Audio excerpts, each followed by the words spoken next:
गुरुत्वाकर्षण प्रस्तावना.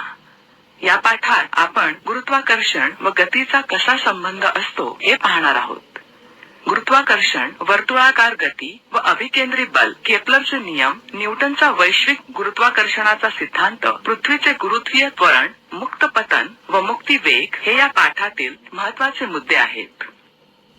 स्पष्टीकरण. गुरुत्वाकर्षणाचे बल हे एक वैश्विक बल असून ते केवळ पृथ्वीवरील दोन वस्तूंमध्येच नव्हे तर कोणत्याही दोन खगोलीय वस्तूंमध्ये प्रयुक्त होते. गुरुत्वाकर्षणाचा शोध सर आयझॅक न्यूटन यांनी लावला. असे म्हणतात की झाडावरून खाली पडत असलेले सफरचंद पाहिल्यामुळे त्यांना हा शोध लागला.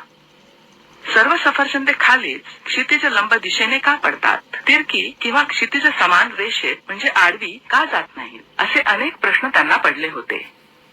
बऱ्याच विचाराअंती त्यांनी असा निष्कर्ष काढला की पृथ्वी सफरचंदाला स्वतःकडे आकर्षित करीत असेल. या आकर्षण बलाची दिशा पृथ्वीच्या केंद्राकडे असेल. झाडावरील सफरचंदापासून पृथ्वीच्या केंद्राकडे जाणारी दिशा ही क्षितिज लंब असल्याने सफरचंद झाडावरून क्षितिज लंब दिशेने खाली पडते.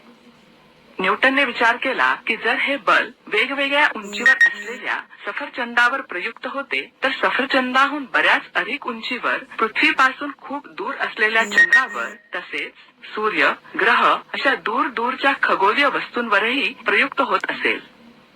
बल व गती. एखाद्या वस्तूच्या वेगाच्या परिमाणात किंवा गतीच्या दिशेत बदल घडवून आणण्यासाठी त्यावर बल प्रयुक्त होणे आवश्यक असते. वर्तुळाकार गती व अभिकेंद्री बल. वर्तुळाकार गती व अभिकेंद्री बल समजावून घेण्यासाठी पुढील प्रयोग करू. प्रयोग. कृती. एक दगड एका दोरीच्या टोकाला बांधा. दुसरे टोक हातात धरून गोल फिरवा. जेणेकरून दगड एका वर्तुळावरून फिरेल. त्या दगडावर काही बल प्रयुक्त असेल का? निरीक्षण. जोपर्यंत आपण दोरीला धरून ठेवले आहे तोपर्यंत त्या दगडाला आपण आपल्याकडे म्हणजेच वर्तुळाच्या केंद्राकडे खेचतो आहोत.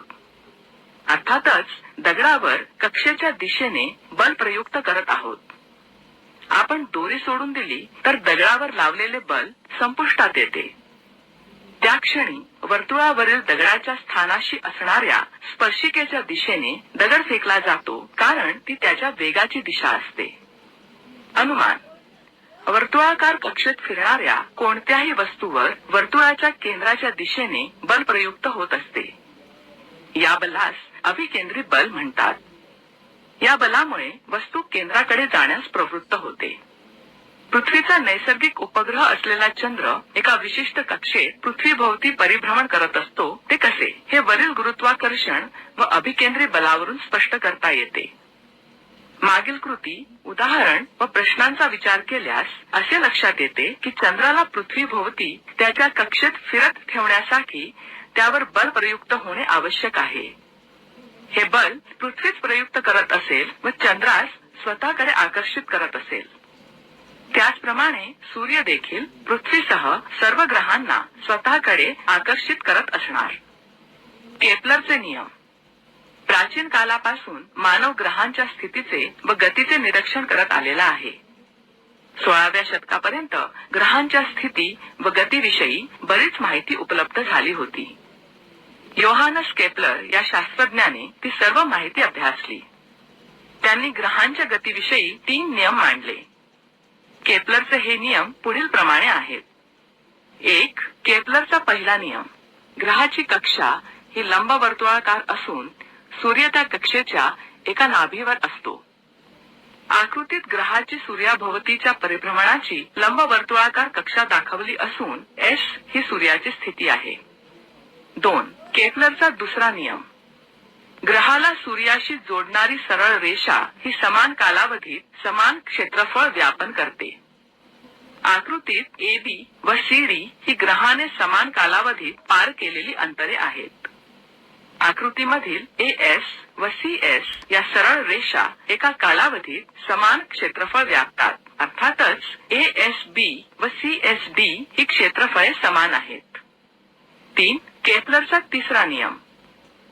सूर्याची परिक्रमा करणाऱ्या ग्रहाच्या आवर्त कालाचा वर्ग ग्रहाच्या सूर्यापासूनच्या सरासरी अंतराच्या घनाला समानुपाती असतो.